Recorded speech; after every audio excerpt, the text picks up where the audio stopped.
Krajem 2021. i početkom 2022. godine Služba za arheološku baštinu Hrvatskog restauratorskog zavoda provela je zaštitna arheološka istraživanja u prizemlju Palače Kalifi, odnosno zgrade Gradskog muzeja u Rovinju. Istraživanja su donijela neke vrlo zanimljive nove informacije o povijesti, o urbanizmu grada, a u kontekstu Noći muzeja naravno zanimljivi su ti rezultati zbog toga što su pronađeni na lokaciji na kojoj jesu pronađeni i zbog toga što zapravo nude nekakve mogućnosti promišljanja o njihovoj budućoj muzejskoj prezentaciji.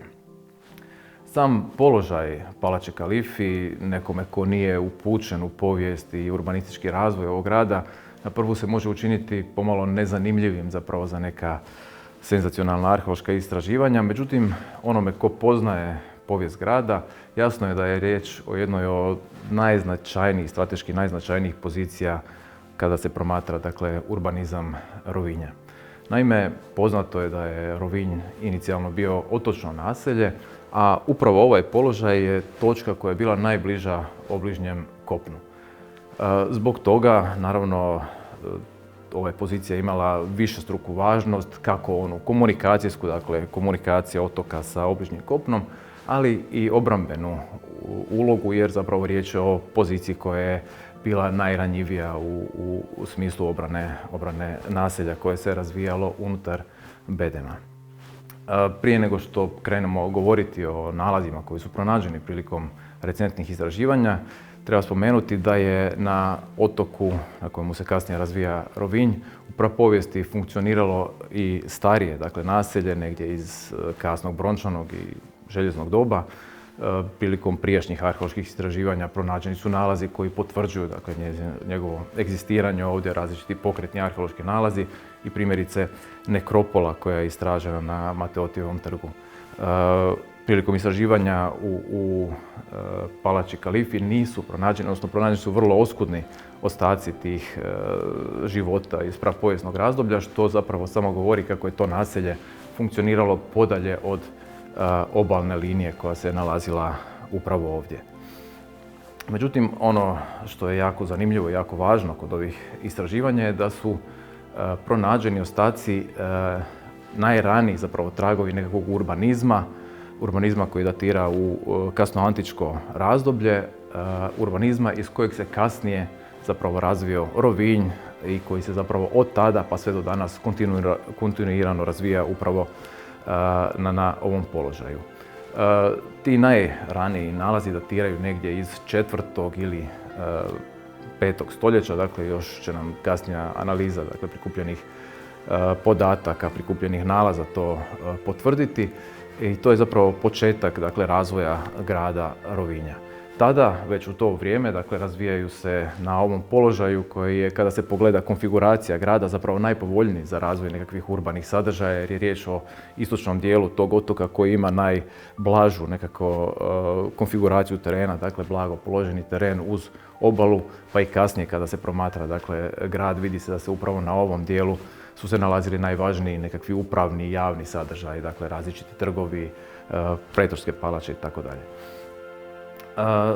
Dakle, već u tom ranom razdoblju na ovom položaju razvijaju se nekakvi prve zgrade, stambene, gospodarske zgrade. Mi smo pronašli tragove, dakle, nekakvih zidanih struktura koje svojom kvalitetom sugeriraju da su one zapravo izgrađene još na nekakvim antičkim tradicijama, a uklopljenosti zapravo tog tadašnjeg naselja u te još uvijek žive antičke i kulturne, ali i trgovačke tokove svjedoče i brojni pokretni arheološki nalazi koji pokazuju zapravo da je dosta agrarnih proizvoda, keramičkih nekakvih predmeta i ostalog uvoženo sa prilično udaljenih područja. Dakle, posebice to preko amfora možemo pratiti, dakle, u kojima su se transportirali agrarni proizvodi, da je velika, dakle, većina nalaza dolazila s područja Sjeverne Afrike, s područja Levanta ili Egeje, dakle područja koja su još uvijek nekako ostala uklopljena u taj mediteranski kulturni krug koji je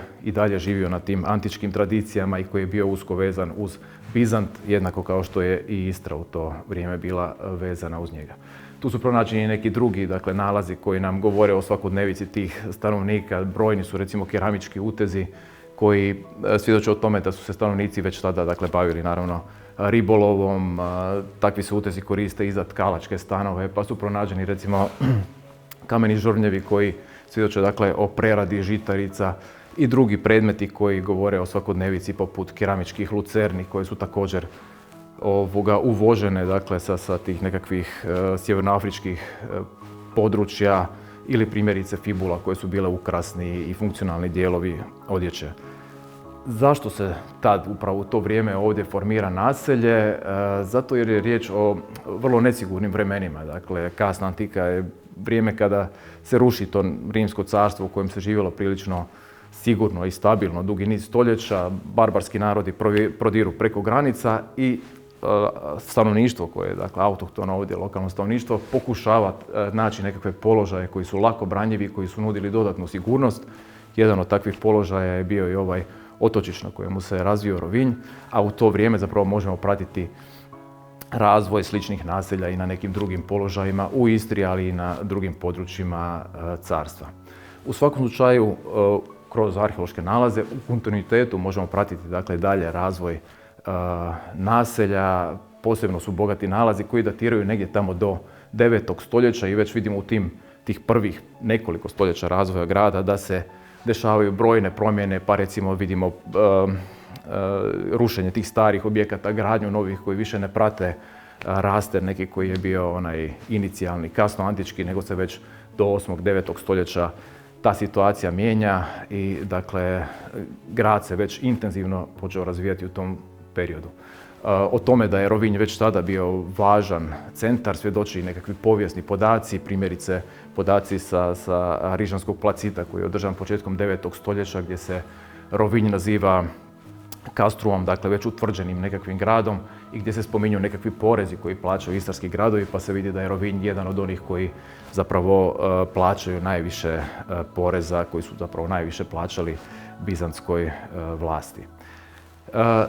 Negdje tu sa 9. stoljećem zapravo nestaju pokretni arheološki nalazi koje smo mi ovdje prikupili. Zašto? Zato što su zapravo se ovdje kasnije dešavale opet intenzivne izgradnje i kroz srednji vijek, ali i kasnije, koje su zapravo konstantno uništavale one starije arheološke slojeve i strukture.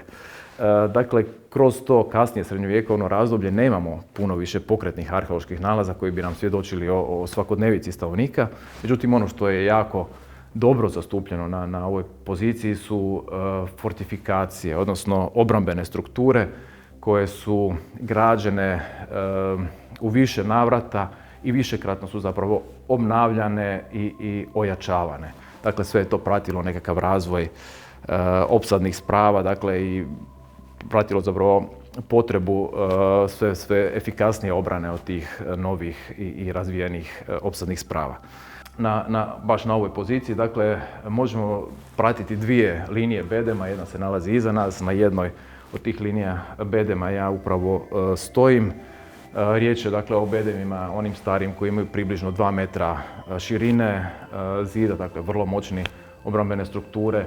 Ovdje su dakle nekoliko metara udaljeno od tih prvotnih bedema i kasnije izgrađena još jedna linija bedema koja je inicijalno bila široka oko 1,8 metara, a kasnije dakle dodatnim podebljavanjima, ojačavanjima dosegla širinu od čak 3 metra. Otprilike ovdje gdje se ja trenutno nalazim je bila i obala, nekadašnja dakle srednjovjekovna obala i približno kad gledamo dakle na kartama, kad mjerimo, možemo zaključiti da je taj udaljenost tog otoka Rovinjskog od obližnjeg kopna bila nekakvih 30-ak metara. Kasnije, to možemo pratiti i kroz nekakve povijesne crteže, arhivske izvore, dakle ovaj dio grada ispred nas prema kopnu je dakle postupno nasipavan, smanjila se ta udaljenost između otoka i kopna i postupno se ovdje stvaralo jedno podgrađe, kako se u nekim nacrtima iz 17. stoljeća naziva Borgo. Dakle, jedna zona koja je imala vjerojatno ulogu i obrambenu, ali i razne druge nekakve javne funkcije. To možemo pratiti dakle, kroz arheološke slojeve, dakle, postupno nasipavanje ovog terena, izgradnju nekih objekata koji su se kasnije, dakle, nakon što je nasut ovaj teren, gradili uz gradske bedeme, a čini se čak da je u jednom periodu dio ovog prostora korišten i za ukope, odnosno za sahranjivanje pokojnika, jer našli smo dakle na upravo ovom dijelu uz bedeme 2 grobne cjeline. U jednoj su sahranjena 4 pokojnika, jedna je malo dalje od toga, dakle još jedan grob je pronađen koji je parcijalno uništen sa kasnim gradnjama. U svakom slučaju, dakle, ti nekakvi arheološki nalazi završavaju približno sa gradnjom barokne palače Kalifi, obitelji Kalifi, koja početkom 17. stoljeća dolazi u Rovinj. Vrlo brzo se zapravo uspinje nekako na društvenoj ljestvici. U međuvremenu su se obogatili, što im je omogućilo da do kraja 17. stoljeća izgrade i ovu monumentalnu palaču, jednu od svakako najljepših palača tog vremena u gradu Rovinju. Ovo što sam sad rekao su samo nekakvi preliminarni rezultati, jer terenska istraživanja su tek završila, dakle još uvijek nije napravljena ona druga faza, vrlo važna faza arheoloških istraživanja koja podrazumijeva obradu prikupljene dokumentacije, prikupljenih nalaza, izradu različitih analiza koji će nam svakako odgovoriti na mnoga još uvijek otvorena pitanja, ali svakako već temeljem ovoga što do sad znamo možemo zaključiti da je riječ o zapravo vrlo značajnim nalazima koji daju jednu novu sliku o razvoju grada, o njegovom osnutku, o razvoju grada Rovinja, ali s obzirom na to da su svi ti fenomeni zapravo prilično nepoznati i u drugim područjima zapravo imat će i širi značaj jer će se moći primijeniti i na neke druge urbane cjeline, dakle, a ne samo na Rovinj.